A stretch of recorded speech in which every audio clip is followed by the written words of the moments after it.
May 28th to June 11th in 1993 is the difference between Super Mario Brothers and Jurassic Park and dinosaurs. Dinosaurs have come a long way in those 2 weeks of how they look on screen. So. I shouldn't be talking about the 1993 Super Mario Bros. Movie right now. In fact, I'm kinda sorry for even bringing it up. It's 2026, Nintendo is firmly in a new era of cinematic adaptations of their popular video games, dredging up an ancient Nintendo movie failure, and one that is a thoroughly beaten Yoshi-shaped horse by now feels both cruel and irresponsible, like being at your friend's wedding and telling everyone about the time he threw up in front of the entire class in middle school. Everyone should have moved on by now, but sometimes it's important to think about where someone started so you can reflect on how far they've come, and video game movies have mostly improved since the live-action Super Mario Bros. Movie was released to poor reviews, a very muted box office reception, and a lot of confused fans, with even more confused parents, over 30 years ago. Look! It's Koopa's tower! Those guys will do anything for publicity. I'm Brian Altano, and this is my flashback review of Super Mario Bros. From 1993.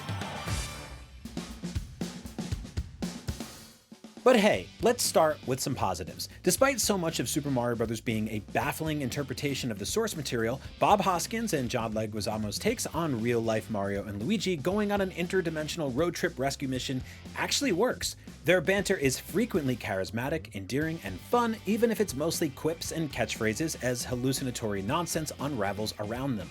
They've got great chemistry, and they're believable as two Italian-American brothers bickering and bantering as they attempt to run a failing Brooklyn family-owned plumbing business out of a van that barely works before they get pulled into an alternate universe and everything goes crazy. If that setup sounds familiar, it's because it's essentially the same setup in the far more successful 2023 animated Super Mario movie, an interesting coincidence considering plumbing companies and broken-down utility vehicles aren't ever really explored in the video games. It's a good thing that the core dynamic between Mario and Luigi functions as well as it does, since nearly everything around them seems to get more and more insane, bizarre, and distant from the source material every second.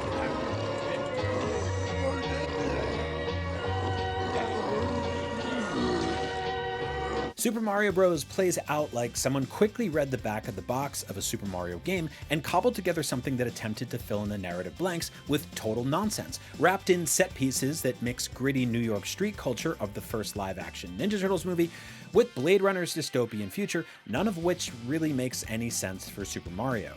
Who's in charge of this whole? Fantastical and psychotic things either happen as if they're totally normal and commonplace, or they're explained literally and in excruciating detail, a balance perfectly encapsulated by its opening minutes, where a voiceover explains the history of dinosaurs and a group of nuns receive an orphaned egg that hatches into a human girl. Why?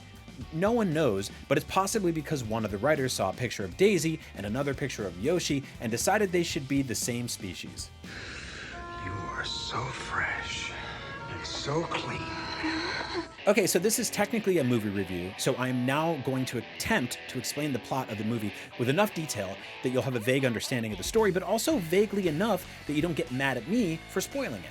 Doing this for a movie that only vaguely has a story itself and also came out more than 3 decades ago feels slightly preposterous if we're being buddies here, but hey, these are the rules around these parts and I'm too old to start breaking them, so deep breath.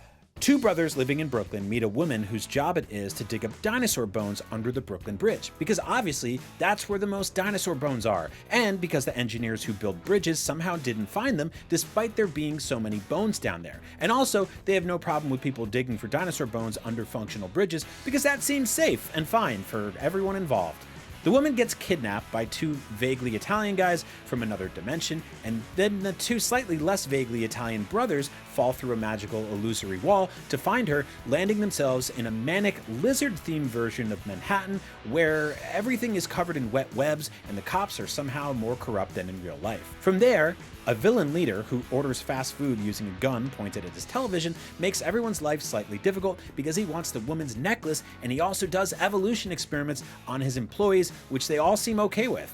The brothers then have to save the woman, defeat the villain, and learn several things about dinosaurs that aren't applicable to reality. As the poster describes, this ain't no game. It is also frequently barely a movie, however, a byproduct of the sheer disdain that movie executives frequently have for films aimed at children, treating the audience like passive lab rats who will just consume whatever is dumped into the feeding tubes. Kids deserved and continue to deserve better. That said, Super Mario Bros. Is occasionally a fun time for a kids movie, despite the fact that dozens and dozens of its moments are completely unrecognizable as a Super Mario Bros. Movie.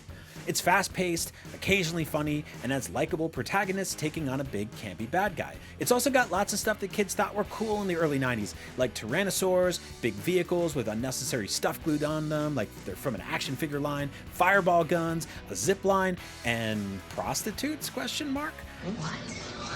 More importantly though, it had the benefit of being one of the earliest live-action video game movies ever made, which means audiences didn't exactly have a strong point of reference for how these things should turn out, and also hadn't yet suffered through the somehow even worse Double Dragon movie, which released a year later. I'm gonna barf! Watching this movie is sort of like eating a bagged knockoff version of your favorite breakfast cereal. Yes, it has marshmallows and fun oat shapes and a silly character on the packaging, but it all just tastes so f***ing weird.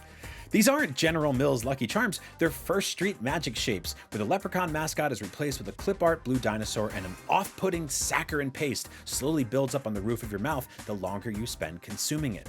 I don't hate this movie, I swear. In fact, I try to revisit it every few years and see if there are any redeeming qualities to it at all. It's all just so profoundly strange, which, while is a more ambitious and occasionally interesting thing for a movie to be than safe, it does make me wonder what percentage of people in the credits had ever actually played the game. Imagine if me and 200 dogs recorded a song about being astronauts. The end result would be equal parts fascinating and horrible, but real astronauts would sit around for decades wondering why the dogs and I ever thought we were qualified to tell their story. It's possible that there were actually some people involved in the making of Super Mario Bros. Who had played the games before, but they either never spoke up or were completely ignored, two entirely plausible scenarios for a movie that went both over time and over budget, and by all accounts had a frequently contentious set. There are nitpicky things to get annoyed at because they seemed like the easiest details to get right from the games. Just basic stuff that anyone who had actually played a Mario game could have flagged. Like, why is Mario wearing yellow for a third of the film? Why is Luigi, who didn't even bother growing a mustache or gluing one on, wearing red for 2/3 of the film? Why are the power-up mushrooms replaced with a disgusting ceiling fungus that turns into a man? Why does Toad play guitar? Wait, the guitar guy was supposed to be Toad? Yes, just some of the many things to think about as the film flashes through its 104 minutes of runtime at both a breakneck speed and an eternity. Like that looping gif of the speeding vehicle that keeps looking like it's about to crash into a wall, but never actually does. And if 104 minutes seems like a long time, it's actually nothing in comparison to the 30 years that it took to see another Super Mario movie in theaters after the 1993 one did nearly irreparable damage to Nintendo's relationship with Hollywood. Are we dead? Did Mario fans deserve a better live-action Mario movie at the time? Probably, but it's hard to imagine how that could have looked in even the most capable hands. We had the Super Mario Super Show, a weekly cartoon where two real adults in colorful Mario Bros. Outfits introduced fun and silly Mario cartoons, all of which felt a lot more connected to the world established in the video games. So even back then, walking out of the theater after watching the live-action Super Mario Bros. Movie had us feeling in our guts that something was off. The 1990 Ninja Turtles and 1989 Batman movies successfully made the jump to the big screen from cartoons and comics because outside of some larger-than-life costumes and a few over-the-top villains, they're predominantly set in gritty and grounded real-life cities.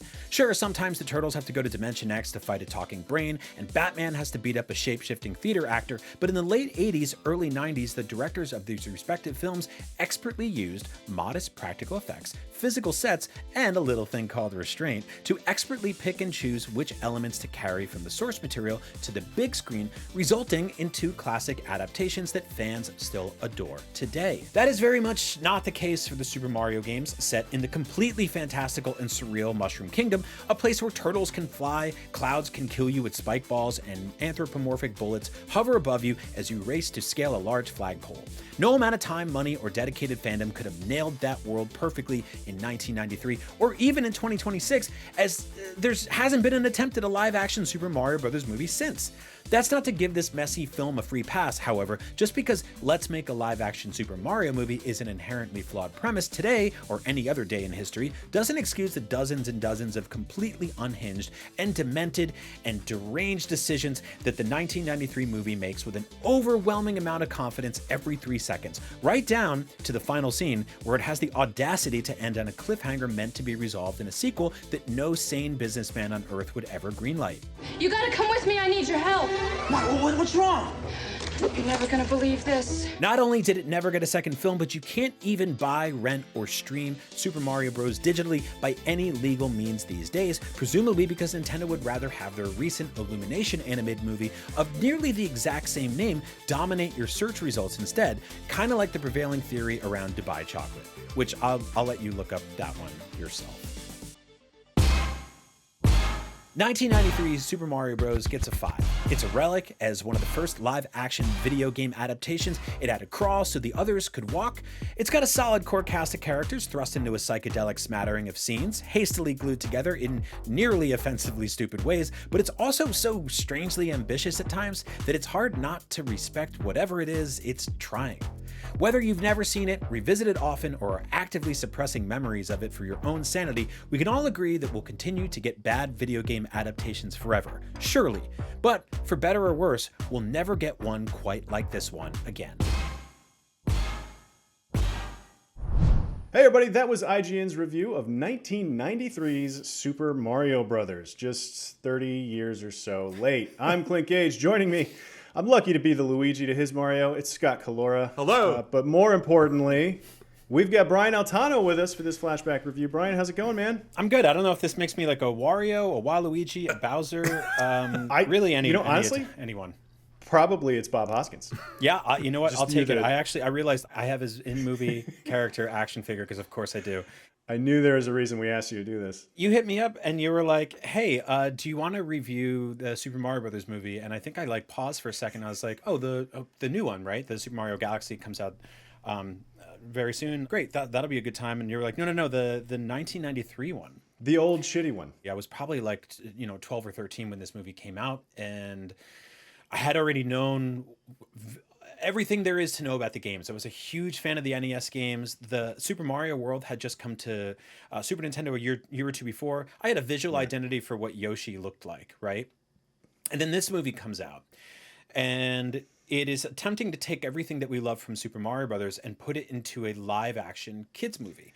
This is the first, I believe, the first American live-action adaptation of a video game. Yeah, the first, particularly one of that scale. Like Yes. a big budget, proper studio, like a Hollywood machine made video game adaptation. Not just stars, actors. The names that are in the credits of this movie like belie a pedigree that the film just doesn't have. Yes. Right? Yes. Like because there's Hoskins and Leguizamo, obviously. Ed Solomon wrote Bill and Ted's and wrote Men in Black, I think later this year when it came out. Oh, right. And then the directors did Max Headroom, which is like a whole cult phenomenon thing. But then, and revisiting it this time, like seeing Fiona Shaw, like, oh shit, it's Andor's mom. Andor's Yes. mom. Like it's like the names that are around in this credits is it's wild. Yeah. Like it was a collection. People wanted this to be huge, is what it says. It was very clearly an assembly of a lot of disparate but talented parts that could, in theory, come together to sort of congeal to be a good movie somewhere, somehow, right? That never really happens here, but there are lots of little things where you're kind of like, hey, you know what? That sort of works. Dennis Hopper, like his career was so all over the place. Sure. Forever, but he's still, I mean, he's a legend. In this movie and pretty much everything he's a villain in, right? Like he just knows how to ham it up, and he feels just menacing and psychotic enough that he could snap at any given moment. Do you buy him as Bowser or King Koopa?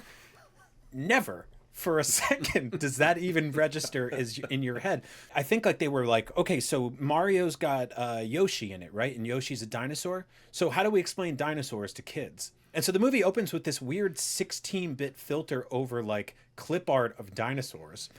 Yeah, but and the like stereotypically Italian, like they're Italian, these dinosaurs going like, it don't get no better than this. And Hope you're we like, don't go extinct. Yeah. The friggin' meteor over here.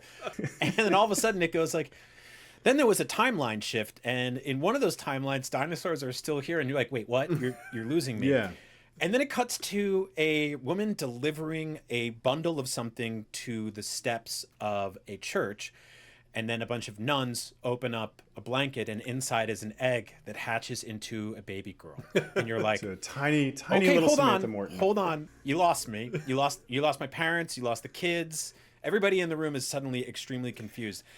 And then it's kind of just like strap in, because from here on out, things that resembled the stuff you recognize from the video games occasionally appear on screen in random order. But everything outside of that is just sort of sheer chaos.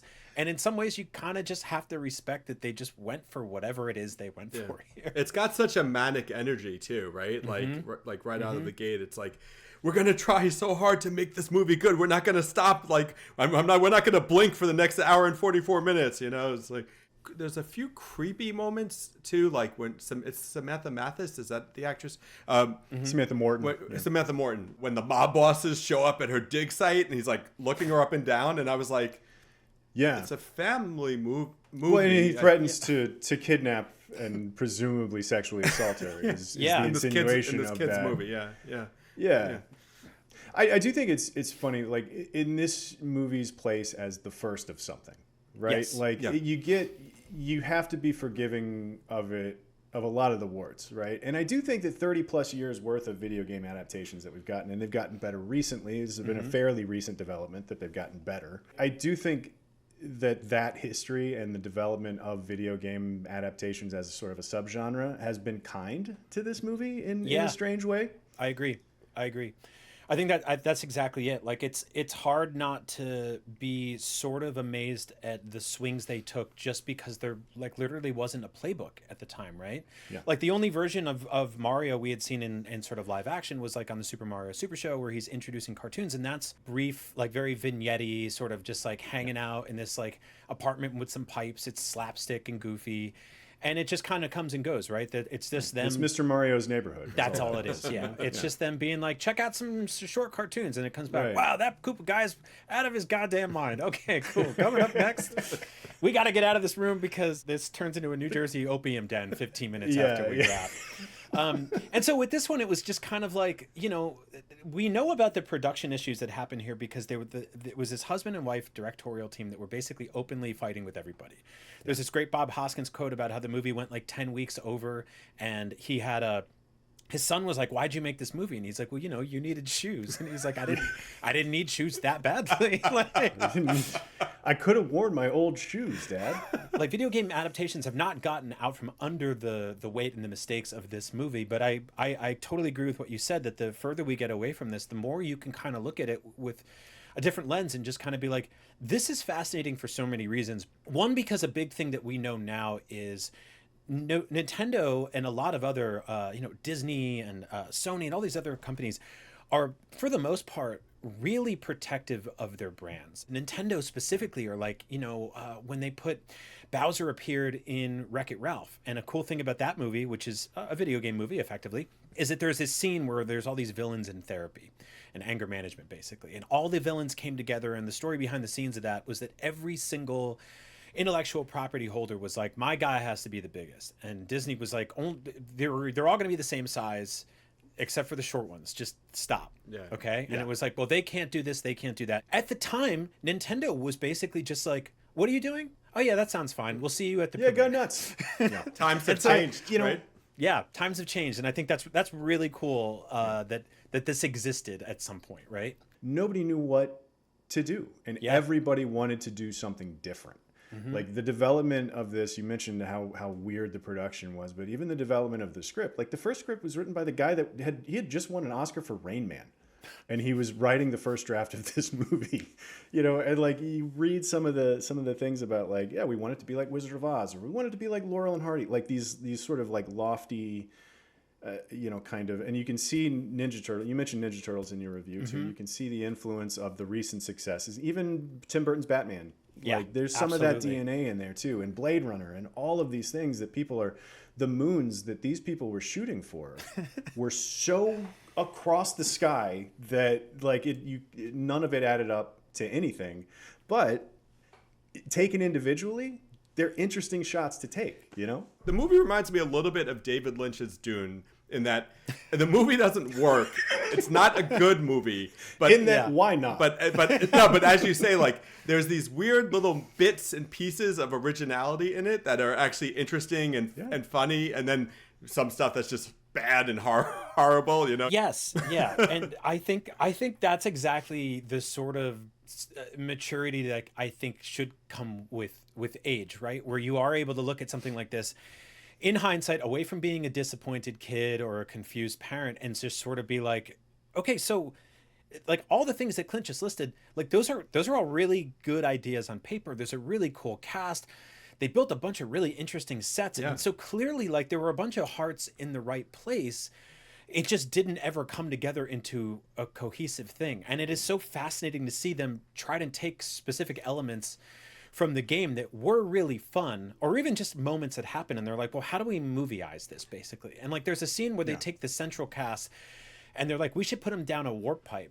But because the movie doesn't really have warp pipes, it just has like this wall that lets you fall into a dimension. They just go through a regular pipe. And I think they couldn't figure out how to make everybody slide at the same time. So they put them on like the world's filthiest mattress. Yeah. And they're like, you know, like in the games. And you're like, it's so much more elegant in the games. Mario just stands and he goes down and he comes back out of the next one. Like, imagine him getting on just like somebody's throwing away like a particle blanket. And he's like, you know, he knocks all the bootleg VHSs off of it and like weird cutlery. And he's like, I'll ride this to the Mushroom Kingdom.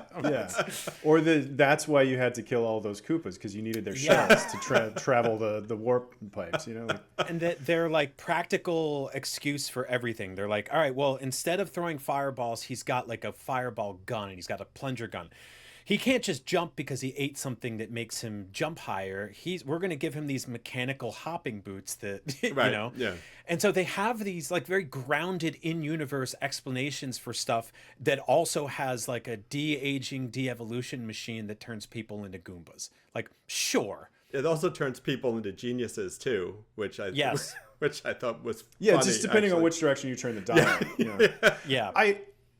It all adds up to me. Is like, I feel like you could have made a movie without the rights to Super Mario Brothers. Yes. You could have made a knockoff, like, you know, off-brand Sam's Choice version, and it would have been the same movie. Yeah. Yes. You know? I completely agree. And seeing Yoshi on screen again made me. I went straight and looked up the release date of this movie. Came out 2 weeks before Jurassic Park. 2 weeks later, Jurassic Park was on screens. So it's May 28th to June 11th in 1993 is the difference between Super Mario Brothers and Jurassic Park and dinosaurs. On you know, it's dinosaurs come a long way in those 2 weeks of how they look on screen. So the gulf in quality between those animatronics, and I remember seeing Yoshi specifically in like a low-res blurry picture in Nintendo Power that was just like, hey, they're making a Mario movie, right? Oh my God, it's like they made him like a real, how are they doing that? That's crazy. Is he going to get big enough to Who's going to ride him? Yeah, like are they going to ride him? That's like, what are they building towards here? And Nintendo Power's job was just to be excited about everything Nintendo. So there was nothing in there that was just like, I don't know, man. Right, yeah. That's amazing. This is one weird dissenting voice of a guy that doesn't work at Nintendo Power anymore. But no, it was very fascinating because like 2 weeks later, you got Jurassic Park. You know, dinosaurs were all the rage, and this movie just sort of fell through the cracks, and it sort of stayed that way forever. And I find that really interesting. Like the way you explained it, both of you guys actually, it makes me think that if this had been something that came out in 2016. Called The Brothers, and it was done by a bunch of YouTubers who were basically just like, hey, let's do like a fan film that isn't like legally, you know, like in any sort of hot zone of getting, you know, pulled down by Nintendo, who is historically litigious. People would be heralding this thing as like a creative masterpiece, because in terms of a take on the source material, it's inspired. There's literally the trope in this movie where like characters are running down the street as other characters are carrying a large pane of glass for people not to walk through. And I'm like, man, this really has it all. They took everything from the cookbook. But they subvert that because he doesn't run through it. He bounces off of it. first ones to not run through the pane of glass, right? Yeah. This is objectively bad. This movie is bad. Yeah. Yes. It's forgivable, but it's very bad. It is and bad, like yeah. it's bad in such obvious ways that 30 years later you can look at it and be like, oh, like some of them start to turn into features instead of bugs. Yeah. You know, in your memory, and like it lives in it because. I mean, I remember going to see this in the theater. I think every single one of my friends went to go see this movie for their birthday somehow. All of my friends turned 9 in May that year. 2 weeks but, before, like, all in that 2 week period. 2 weeks before we all went and had our birthdays at Jurassic Two Park. movies coming out around your birthday, so you got to pick one to bring all Yeah. your friends to. There's this one based on a book, and books are for losers. And there's a one based on a video game, and video games are cool. Cool, Dad, we'll Yeah. do the video game one. You remember when I made you watch Apocalypse Now? You remember the guy at the end? Look, it's nice to have an official review score up on the site now for the original movie. There was one review for a handful of years ago. Some people found an old VHS tape of a director's cut that they like a fan site restored and released on the Internet Archive or something, and that somehow got a review score on IGN. I mean, But we there were talking about the original stuff here. There's deleted scenes in this movie that people have found and try to cobble Yeah. together. You know, there's the tease at the end for a sequel that we'll never get that I think some people are still trying to retroactively invent or discover the story Can't imagine of. there's not a petition out there for it. I'm sure there is. Yeah. But it does, again, like, you know, and as objectively bad as we can say this movie is, like, it does speak to the fact that people have a soft spot for it.